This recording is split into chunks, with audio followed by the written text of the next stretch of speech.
Hello दोस्तों, आपका स्वागत है मेरे फिर से एक नए वीडियो में। तो आज के वीडियो में मैं आपको बताने वाला हूं जो भी सेंट्रल बैंक के न्यू अपडेट्स आए हैं और क्या ये न्यू अपडेट्स में हम लोग कर सकते। न्यू अपडेट्स में हम लोगों का जो मीटिंग हमारे डीसी से हुआ है तो उसमें क्या क्या हम लोगों को हमारे डीसी से बात में क्या क्या जानकारी मिला है, तो वे सारी बातें मैं आप लोगों से शेयर करना चाहता हूं। लेकिन अगर आप मेरे चैनल पे नए हैं तो मेरे चैनल को सब्सक्राइब करें ताकि इस तरह की वीडियो की नोटिफिकेशन आप तक पहुंच पाएँ। बिना समय गवाए वीडियो को स्टार्ट करते हैं।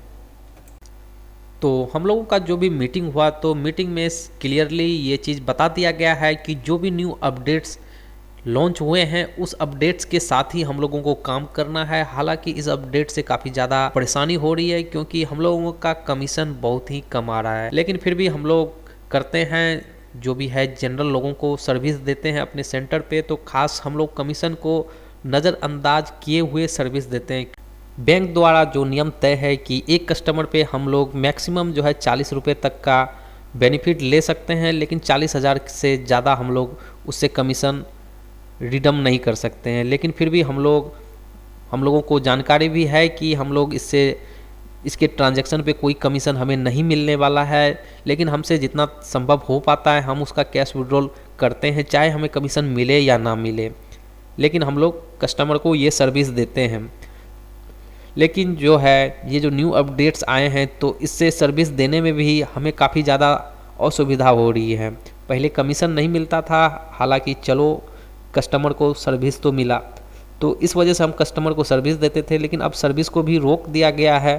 और साथ ही साथ जो लोग भी गन सेवा पे काम कर रहे थे वेब एप्लीकेशन पे काफ़ी ज़्यादा मुश्किल हो रहा था काम करना, क्योंकि वे बार बार लॉग आउट होने की समस्या थी। और साथ ही साथ उसमें जो था कस्टमर का बार बार बायोमेट्रिक अगर मिस करता था तो बार बार हमें आधार नंबर कस्टमर का डालना पड़ता था। तो इस वजह से काफ़ी ज़्यादा असुविधा हो रही थी वेब एप्लीकेशन पे काम करना। लेकिन जो गन सेवा पे बहुत लोगों का काम कर रहा था, अब वे गन सेवा को भी जो है बंद कर दिया गया है। अब सीधी तौर पे बताया गया है कि जो भी हम लोगों का काम होगा वे वेब एप्लीकेशन पे ही होगा। तो वेब एप्लीकेशन पे काम करने के बाद काफ़ी कम ट्रांजैक्शन हो जाएंगे, क्योंकि हमें काम करने में काफ़ी ज़्यादा टाइम लगेगा वेब एप्लीकेशन पे। तो ये जो अपडेट्स हैं कि वेब एप्लीकेशन पे ही काम करना है, तो ये ज़्यादा काफ़ी मुश्किल कर दिया गया है वेब एप्लीकेशन पे काम करना।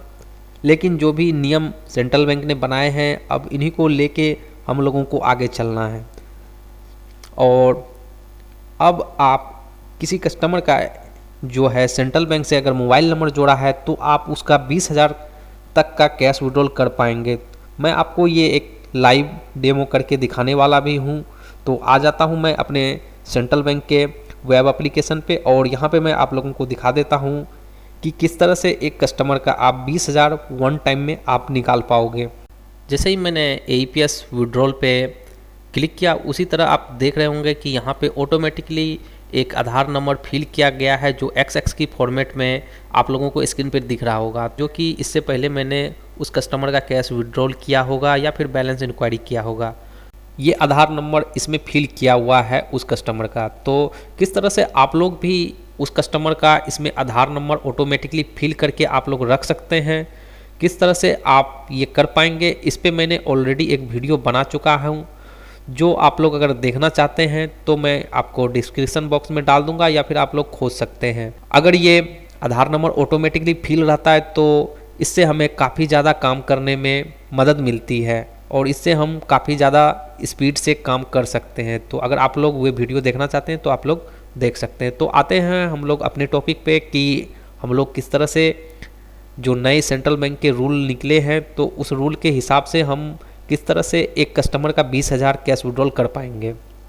तो यहाँ पे मैं इसको क्लियर करके एक फ्रेश कस्टमर का आधार नंबर डाल देता हूँ जिसका मैं कैश विड्रॉल करने वाला हूँ, और नीचे में मैं 10,000 की जगह 20,000 डाल देता हूँ, क्योंकि आप लोगों ने देखा ही होगा कि 10,000 से ज़्यादा सेंट्रल बैंक में किसी का कैश विड्रॉल नहीं होता था, लेकिन अब हम 20,000 तक कैश विड्रॉल कर पाएंगे। तो यहाँ पे मैं अमाउंट में 20,000 डाल देता हूँ और सबमिट बटन पे क्लिक करके आप लोगों को दिखा देता हूँ कि जो है वन टाइम में कस्टमर का 20,000 कैश विड्रॉल हो पाता है कि नहीं।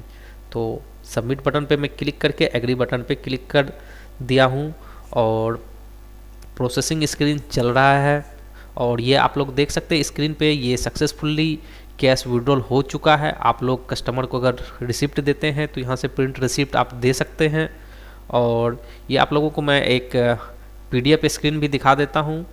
ये देख सकते हैं यहाँ पे जो है सारा डिटेल्स दिया गया है, डेट टाइम आप लोग देख सकते हैं और नीचे कस्टमर का जो लास्ट आधार का 4 अंक है वो भी स्क्रीन पे दिया गया है और ये ट्रांजैक्शन सक्सेसफुल का मैसेज भी आप लोगों को नीचे में दिया है। तो इस तरह से आप जो भी नए कस्टमर हैं और उसका अगर कैश विड्रॉल की सीमा अगर 20,000 तक में उसका अगर काम हो जाता है तो आप उसको ये 20,000 वन टाइम में आप उसको निकाल के दे सकते हैं। तो आज का वीडियो मैं यहीं पे समाप्त करता हूँ और फिर से मिलते हैं एक नए वीडियो में। तब तक के लिए बाय बाय।